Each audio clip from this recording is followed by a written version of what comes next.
Nós vamos falar aqui hoje um pouco sobre a história da cerveja em Belo Horizonte. Por que não da história de Belo Horizonte? Realmente, Belo Horizonte tem uma história muito boa de ser contada e de ser ouvida, né? Nós estamos falando de uma cidade que até nos anos 1800 não existia, não é?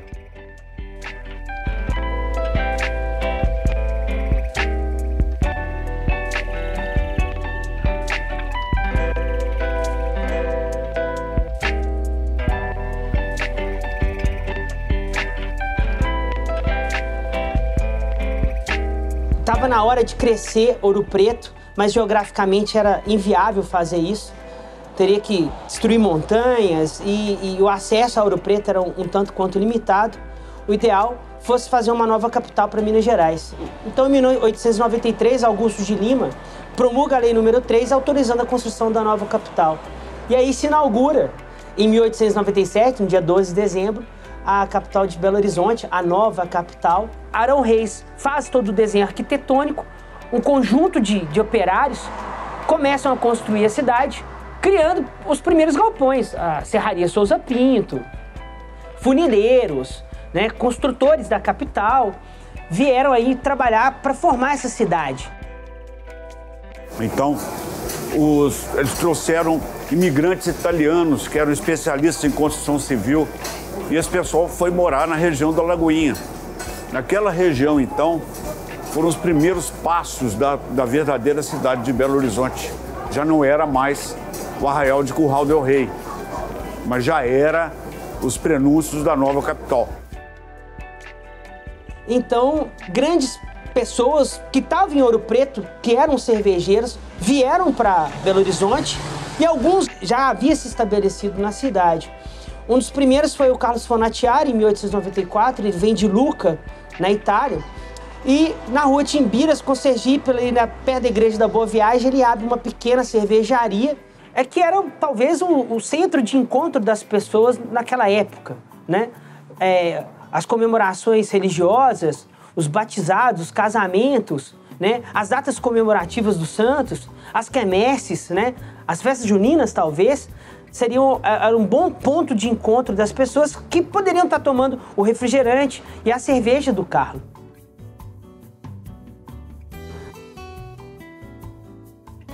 Com o andar do tempo, em 1899, ele pede à Prefeitura de Belo Horizonte para fazer vendas ambulantes e o negócio dele cresce ao ponto dele mudar de local. Aí ele vai para o fundo da cidade, mais precisamente ali onde é o Shopping Oi, com a cervejaria dele, Renânia. Ele acaba inaugurando talvez uma das grandes fábricas do Brasil, tornando-se aí conhecido por muitos como a quarta maior cervejaria daquela época, né? E junto com ele veio um italiano em 1875 de Comacchio, que era o Paulo Simoni, decide ir para a Itália, para a Europa, comprar equipamentos cervejeiros. Então Paulo Simoni, ele monta no quarteirão ali da Avenida dos Andradas, circulando a Rua Arão Reis, uma grande fábrica, ao qual ele dá o nome de Estabelecimento Industrial Mineiro, com vários maquinários, né? Maquinários que produziam bombons, canetas, vinagre, cachaça e, naturalmente, a fábrica de cerveja Grambinos, uma das aí mais conhecidas do mercado naquela época. Curiosamente, sobre a fábrica do Paulo Simoni, a estratégia dele ter colocado bem ao lado da linha ferroviária é porque o maquinário da época era muito pesado. A família Chiari fazia os carretões de boi para puxar esse maquinário até a fábrica, por estar próximo da linha do trem. Isso não estressava o gado que levava esse maquinário até lá e facilitava todo o processo de importação de insumos e exportação das cervejas para os outros municípios. E quando chegava a importação de insumos, eles vinham do Porto de Santos, vinha em sacas o malte, vinha em caixotões de pinho, o lúpulo em pétalas, não existia a tecnologia do lúpulo em pellets, né, o lúpulo prensado. Vinha-se também em latas o levedo. E o interessante é que quando se abria, arrancavam aqueles pregos ardox, né, estragavam todo o caixote.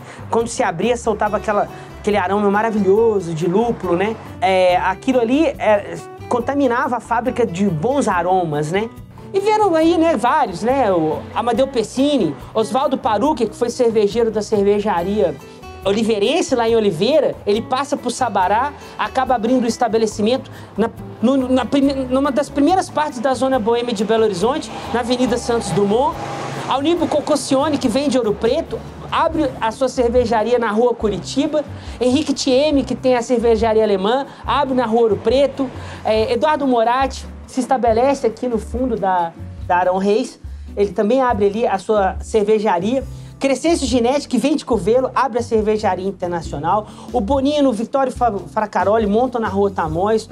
Francisco Gino, que abre ali na Olegário Maciel, que curiosamente ele tinha uma fábrica de massas. E essa fábrica de massas, para ele poder aumentar a cervejaria, ele vende para um conterrâneo dele, Domingos Costa, que monta a grande fábrica de massas Vilma, hoje um dos maiores conglomerados de massas do Brasil. E outros grandes vão, né, na década de 20, aí você tem a cervejaria Bremense. O Newton de Paiva monta a primeira fábrica de cervejas de nome Bremense, em Belo Horizonte, mas a esposa não gostava muito do negócio, decide, então, partir para aquilo que ele mais amava, que é a educação. Newton de Paiva decide tentar vender a cervejaria para poder comprar o Colégio Anchieta, né? E com um certo custo, ele encontra um grupo de judeus que estavam fugindo da Primeira Grande Guerra e eles ficam encantados com a qualidade da cervejaria.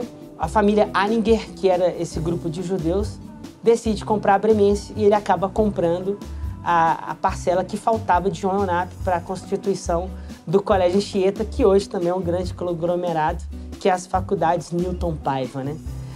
Mas, nesse contexto todo, o Zum Zum Zum corria em torno aqui da Praça da Estação, né? E o footing era praticado aqui, as primeiras zonas boêmias na Santos Dumont, na Tamoios, na Rio de Janeiro, bem aqui no centro, nesse alvoroço, né? Indo ali em direção à Lagoinha, fazia com que todos os operários que construíram a cidade, os funcionários públicos, aqueles que decidiram impor um comércio aqui, geravam esse movimento que foi gerando essa confiança e ao mesmo tempo, essa vontade de ter uma cerveja ao copo. E por aí começa a crescer essas fábricas de pequeno porte, não tão grandes quanto a de Paulo Simoni e a de Carlos Fonatiari, mas essas pequenas fábricas que aglomeram pessoas procurando ali saciar um copo gelado de uma boa cerveja. Nada se pode começar sem contar esse primórdio, esse grupo de pessoas que fizeram de Belo Horizonte a capital dos bares, porque foram eles que foram trazendo as cervejas, que foram trazendo outros cervejeiros de outros estados, como a Hanseática, a Companhia Antártica Paulista, a Companhia Cervejaria Brahma, e inseriu produtos deles para aqueles que estavam ali após um grande dia de trabalho, cansativo, pudesse descansar tomando um bom copo de cerveja. E aí começa esse agito cultural em torno da bebida, em querer tomar uma cerveja diferenciada, uma cerveja gostosa, né? Dentro desses bares que foram tornando cada vez mais acessíveis à população.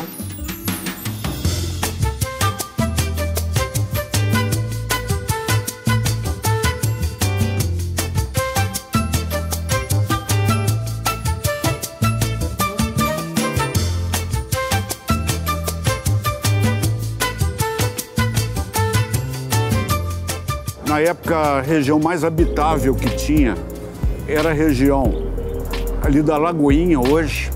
E quem veio construir a cidade foram imigrantes italianos que foram contratados. E eles foram habitar na região da Lagoinha. Na época ainda não tinha a região do bairro Funcionários. E ali eles já tinham o costume de chegar das obras no final da tarde, lá pelas 6, 7 horas da noite, e já sentar nas ruas, tirar suas mesas de casa e beber ali seus drinks, sua cerveja, seus vinhos, né? todos eles oriundos da Itália, então o pessoal já tinha esse costume de beber no horário do jantar. Com os novos funcionários vindos de diversas partes do estado, então o pessoal vindo principalmente de Ouro Preto, mas muita gente vindo do Norte de Minas, vindo do Triângulo Mineiro, vindo da região do sul de Minas, vindo da zona da Mata Mineira, para integrar o novo funcionalismo do estado de Minas Gerais. Então, cada um recebeu sua casa. No princípio, eles não vieram trazendo as famílias, né? Vieram normalmente o chefe da família, e ali ele ocupou a casa para ver se acostumava, se as famílias iam se adaptar. Então, o que acontecia? A saudade era imensa. Chegavam do serviço, 5h30, 6 horas da tarde, aquilo era uma saudade tremenda. Então, o que eles faziam? Eles tiravam a mesa de dentro de casa, colocavam no passeio, como os vizinhos faziam a mesma coisa, e ali eles sentavam juntos e ficavam no que a gente, hoje em dia, depois, no futuro, acostumou a chamar de happy hour, para poder matar a saudade dos familiares e curtir e sentir o prazer, tá, de não sentir saudade. E Belo Horizonte se acostuma com isso, né? Isso aí depois, no futuro, dá à cidade a característica de a capital brasileira, por que não dizer a capital mundial dos bares. Por quê? O povo, em vez de ir para casa, se acostumou a ir beber o seu drink, a sua cerveja nas ruas. Isso virou um costume muito fantástico em Belo Horizonte. Isso tornou a cidade muito atrativa para a cerveja. E Belo Horizonte torna-se a primeira cidade fora do eixo Rio-São Paulo na preferência de fabricação de cerveja e funda então as maiores cervejarias, né? A cidade então ela ganha realmente uma tradição cervejeira muito incrível. Em 1828 a Companhia Antártica Paulista compra a Cervejaria Polar. Com isso realmente há um crescimento muito grande. Belo Horizonte então começa a crescer em termos de bebidas de uma forma muito intensa, porque cada vez mais se integrava a população de Belo Horizonte, o pessoal do interior. Então o pessoal que fabricava cachaça no Nordeste, no Norte de Minas, todo mundo migrando para Belo Horizonte, tomou esse costume de ter o happy hour, né? Então isso era integrado não só pelas cachaças, mas pelos vinhos também, pelos nossos imigrantes italianos, e a cerveja toma um fator, uma participação muito forte em todo esse contexto. Isso cresce de uma forma muito intensa. Depois, no final da década de 60 e início da década de 70, outras cervejarias se implantam. Então eu vou lembrar aqui, por exemplo, da cervejaria Alterosa, que fez a famosa cerveja Alterosa, que era uma cerveja muito adorada. Logo depois ela foi vendida para as grandes cervejarias. Então sempre o ciclo foi esse, de substituição das grandes cervejarias pelas pequenas. Até que na década de 90 começam a surgir as cervejas artesanais. Nós passamos a fundar então associações. A Serva Mineira é uma grande referência. Logo vem a Confesse, que era a Confraria Cervejeira da Cerveja, Confraria Feminina da Cerveja, que através de 12 mulheres bastante inovadoras criam cervejas fantásticas. Tive a oportunidade e a honra de participar disso. Criam então a Festa Anual da Cerveja de Belo Horizonte, integrando pessoas do Brasil inteiro. Então tudo isso vira a grande inovação brasileira da cerveja.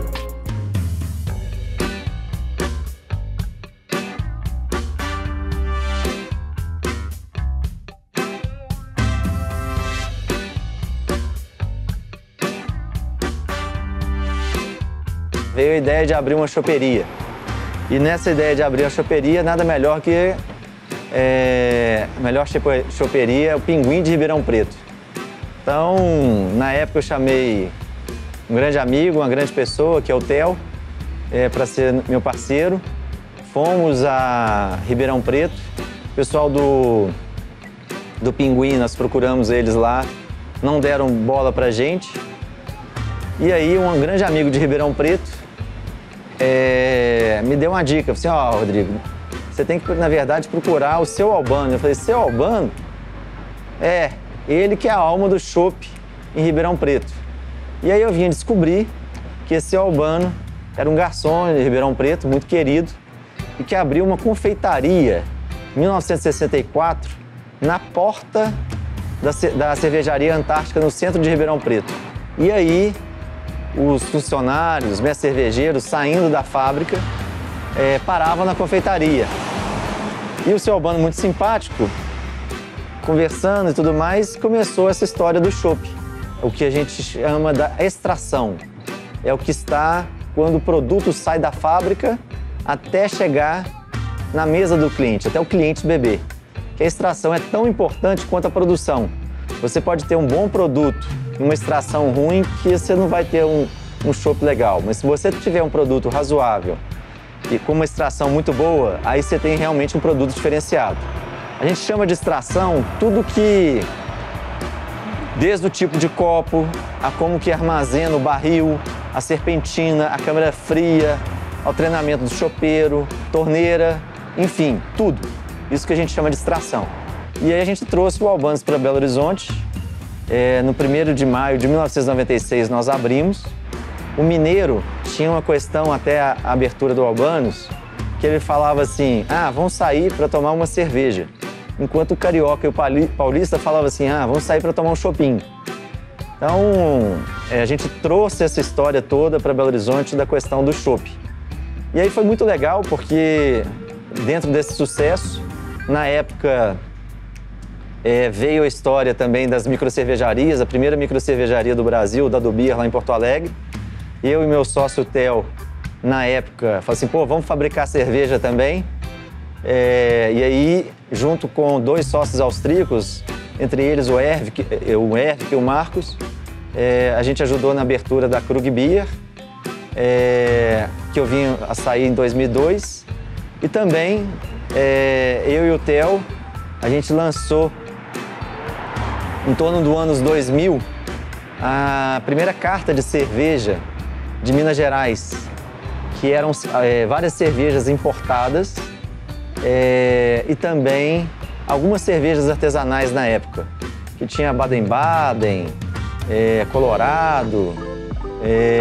E aí o mineiro começou a experimentar essas cervejas importadas também.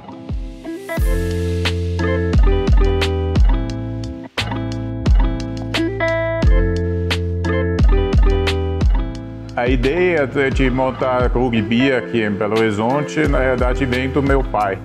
E minha família, que sempre é envolvido na cervejaria na Áustria, em Grieskirchen. E eu, desde que nasci dentro da cervejaria em Grieskirchen, eu sempre fui exposto ao meio cervejeiro. Então, para mim era uma coisa. Quando eu mudei para cá, é uma coisa que eu faltava, a cerveja da nossa cervejaria. Pensando que cerveja nós vamos produzir. A cerveja que eu estava acostumado na Áustria e que eu queria produzir, ou a cerveja que o público aqui realmente queria beber. Então nós definimos claramente que nós vamos atender o público, o gosto do público aqui. E isso não era fácil, porque a receita que eu queria fazer era uma receita do meu pai, que ele lançou em 58, como a primeira German Pilsner na Áustria. Mas era muito amargo para o gosto do brasileiro na época, era impensável para lançar isso, e nós diminuímos o amargor até chegar num ponto que realmente criou o nosso chopp cristal, que virou um sucesso no total. E só uns 20 e tantos anos depois eu consegui agora lançar a German Pils e com um sucesso enorme, porque hoje a German Pils já está quase pau a pau com a nossa Austria Lager. Então, mostra que o paladar dos consumidores muda constantemente. Nós começamos em 96 com o plano, com a decisão para montar a Krug Beer. inspirado pelas microcervejarias, principalmente nos Estados Unidos. Tinha uma onda nos anos 90 que começaram as microcervejarias lá. E aqui também já começou no sul, Double Beer. E a maioria aqui no Brasil já começou como cervejaria ligada a uma balada, e isso era a casa noturna. E isso realmente para mim nunca foi muito atraente. Eu falei com meus sócios na época, eu falei, o só começa se o foco é a cerveja. Depois, como nós sempre prezamos a qualidade da cerveja desde o início e atender o cliente. Isso era também um brew pub, como nós éramos na época, era fundamental, era atender o cliente bem, olhar o serviço e a qualidade dos produtos, tanto da cerveja quanto da comida. Essa época dos inícios dos anos 2000, nós até fomos sozinho aqui em Minas Gerais com a primeira microcervejaria. Só no final, uns 2005, começaram as cervejarias que acho que inspirado realmente por novos tipos de cervejas. E esses foi a segunda onda, como eu chamo, das microcervejarias, que olharam cervejas diferenciadas, foram mais inspirados pela onda das cervejas, das IPAs nos Estados Unidos, não tanto inspirado pela Europa, que é mais tradicional, e criaram uma segunda onda de microcervejarias que eu julgo que é mais duradoura, né? São as cervejarias que olham a qualidade, olham os estilos diferentes.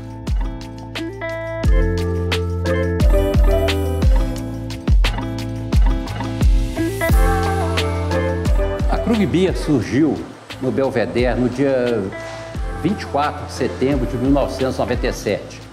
Foi a primeira cervejaria artesanal de Minas Gerais e a quinta do Brasil, com cerveja puro malte. Tinha cervejas diferentes, Dunkel, de trigo. E isso foi muito bom, foi uma revolução, foi uma inovação total. Na época, a Krug Beer passou a ser um dos cartões postais de Belo Horizonte. Todo mundo que vinha a Belo Horizonte tinha que ir ao Mercado Central, Krug Beer, né, fazer uma visita em Ouro Preto. Isso foi um marco para a cidade e, de lá para cá, ela contribuiu muito para o crescimento dessa cultura cervejeira. E hoje a cerveja artesanal representa a cara de Belo Horizonte e da grande BH em geral, né? E realmente o mineiro se identificou muito e a culinária nossa foi também adaptada a essa cerveja. Então hoje você vai nos bares do Belo Horizonte e você vê o tiragosto com a harmonização dela com cerveja. E eu vejo que aqui em Belo Horizonte, na grande BH, a cultura, a cerveja artesanal, ela é tratada de um jeito diferente do que nas outras cidades do Brasil. Aqui em Belo Horizonte, realmente, a cerveja artesanal ela entra na vida das pessoas. Belo Horizonte realmente saiu na vanguarda, né, na criação de alguns estilos de cerveja que são consagrados hoje. Então, em 2016, por exemplo, já estava fazendo Berliner Weiss, né, que hoje em dia é tão conhecida como as Catarinas Sours, né, e o Falcone também na mesma época fez, né. Então, a gente estava ali lançando moda no mercado cervejeiro. Antigamente, ninguém nem pensava nisso, né. E realmente o estilo tropical, né, a brasilidade está muito presente nas frutas e eu gostava muito de brincar com isso nas cervejas.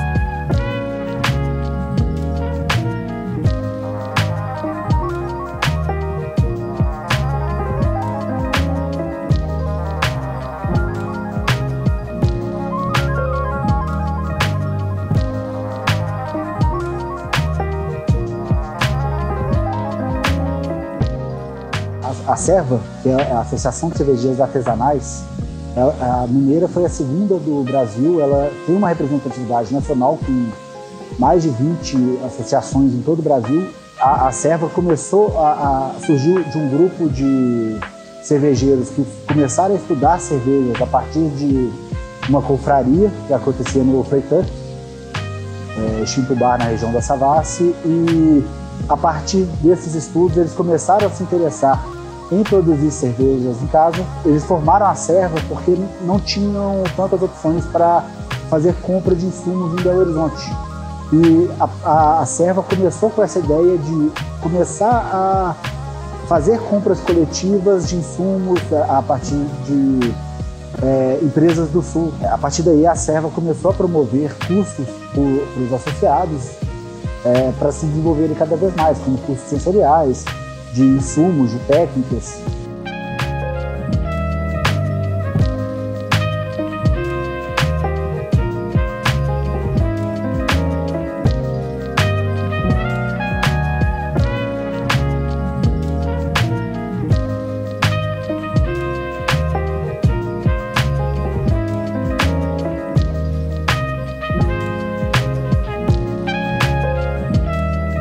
A Confesso, a Confraria Feminina de Cerveja, ela surgiu no dia 8 de março de 2007, depois que um restaurante tradicional aqui de Belo Horizonte, House Mission, que tinha um cardápio de cervejas importadas muito grande, muito vasto, ele proporcionou para algumas mulheres formadoras de opinião aqui de Belo Horizonte uma palestra com uma sommelier de cerveja de São Paulo.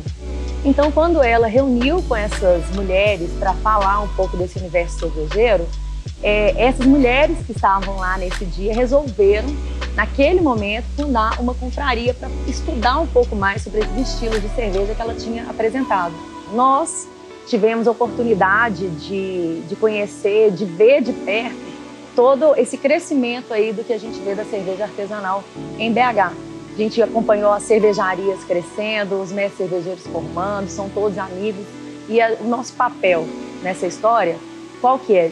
Divulgar a cerveja artesanal, porque a Confesse, ela faz uma festa anual que virou um cenário, virou uma vitrine da cerveja artesanal em Minas Gerais, que a gente entende essa responsabilidade de divulgar o universo cervejeiro, resgatar o papel da mulher na história da cerveja, porque a produção cervejeira, ela só era autorizada a ser feita por uma mulher. Então, os primeiros mestres cervejeiros da história eram mulheres. Então, quando a Confesse, ela chega nesse cenário que existe uma tradição que é masculina e ela consegue ser respeitada, o que a gente faz? A gente resgata a importância da mulher nessa história.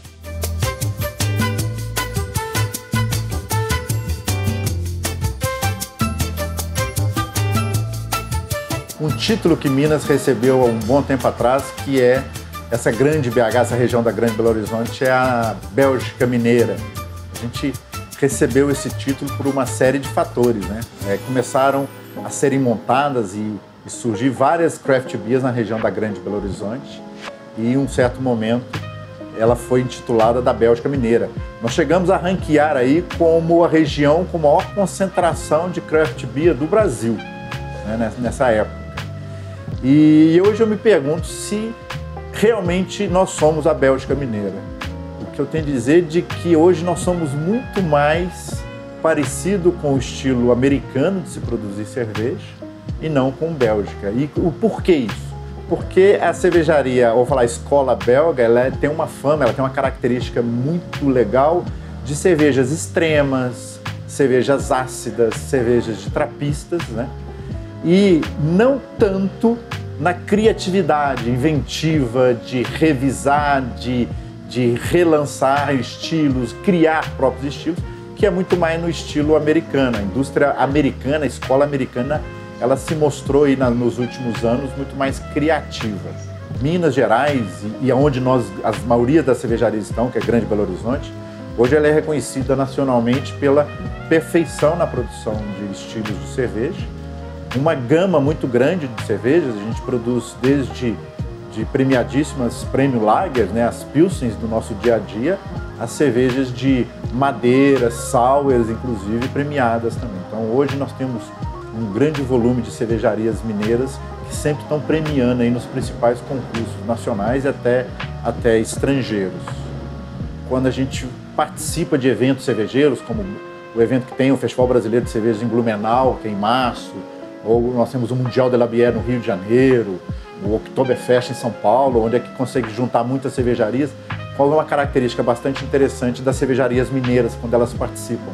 Elas sempre são reconhecidas pela qualidade das suas cervejas, pela perfeição que as cervejas são executadas e pela variedade das suas cervejas.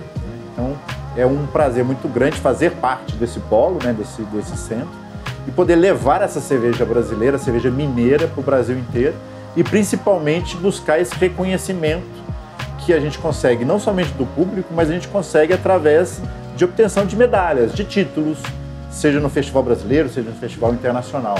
Hoje a gente pode dizer com bastante orgulho que uma Premium Lager mineira é a cerveja mais premiada do Brasil. Hoje ela é mineira, mas também para dizer que uma Sal é feito de mirtilo e baunilha, ganha medalha, uma cerveja envelhecida na madeira ganha medalha, cervejas inglesas executadas com perfeição, de acordo com uma escola brasileira, são executadas aqui em Minas Gerais e são reconhecidas e premiadas aí no Brasil inteiro. Tem uma coisa bastante interessante que ele fala, mas por que dá tão certo assim? O mineiro ele não é tão caladinho, tão quietinho como todo mundo fala, né? Come quieto. Existe uma sinergia muito grande entre as cervejarias. A gente conversa muito entre a gente troca muita informação, a gente ajuda um ao outro para que a gente sempre consiga produzir a melhor cerveja possível. Um outro ponto importante ressaltar é a qualidade com que as fábricas mineiras dedicam aos seus equipamentos, ao processo. Então, invariavelmente, todas as fábricas mineiras são muito cuidadosas com a manutenção da sua fábrica, dos seus equipamentos, tendo laboratórios, tendo pessoas responsáveis pelo controle de qualidade. Então, se você visitar qualquer cervejaria mineira, seja uma cervejaria pequena, por exemplo, aqui da Grande BH, como um Koala, ou você pega como a Verás, que produz 15 estilos diferentes, toda a fábrica, todo o cervejeiro tem um cuidado muito especial, um jeito muito mineiro de tratar o produto com muito carinho.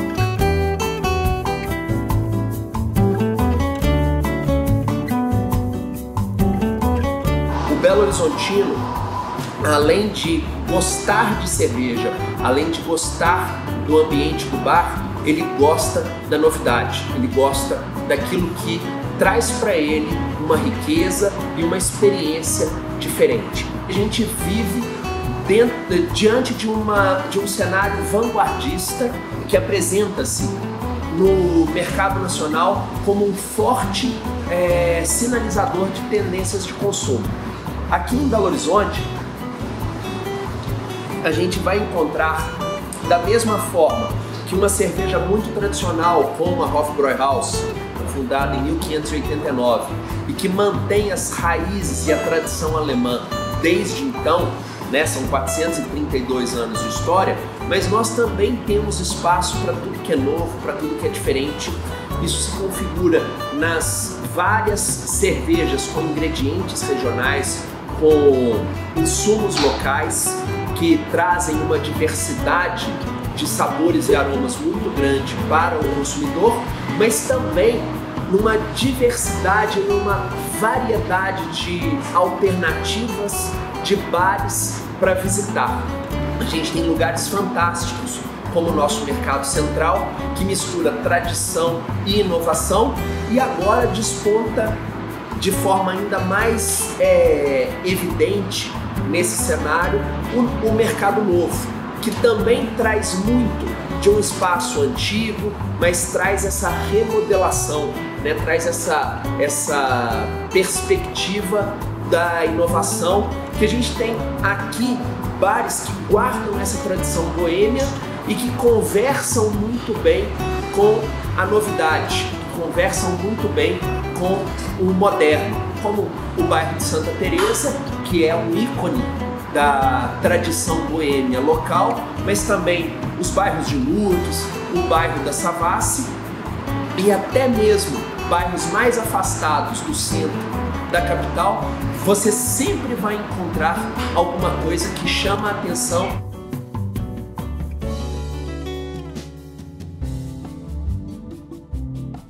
Nós recebemos muito bem, fazemos boas cervejas, temos bares diferenciados, né? Temos o nosso DNA, a cultura do happy hour, e a cultura de receber bem, né? O mineiro traz das suas origens a cultura interiorana, a cultura do interior de Minas. Belo Horizonte é uma capital muito jovem e, falando da história da cerveja, a gente acaba já conseguindo prever o futuro, que vai ser um futuro de receber, continuar recebendo muito bem as pessoas, de estar na vanguarda das receitas cervejeiras, do que existe de mais moderno no mundo, em termos de cervejarias, de bares, de gastronomia. Não à toa hoje, a nossa cidade foi reconhecida pela Unesco como a capital da gastronomia mundial, a capital criativa da gastronomia. O mineiro é muito criativo, o mineiro recebe muito bem. Esse conjunto de relatos sobre a nossa história é riquíssimo para que a gente consiga mostrar para as próximas gerações o quão importante, o quão gostoso é descobrir as raízes, entender o porquê de Belo Horizonte ser uma cidade tão querida por todos que vêm até aqui, porque a história, quando não é contada, ela é esquecida. Porque quando você fala em história, você valoriza tudo que é de bom de um povo. E Belo Horizonte tem muito a mostrar. E a cerveja participou, sempre foi coadjuvante disso.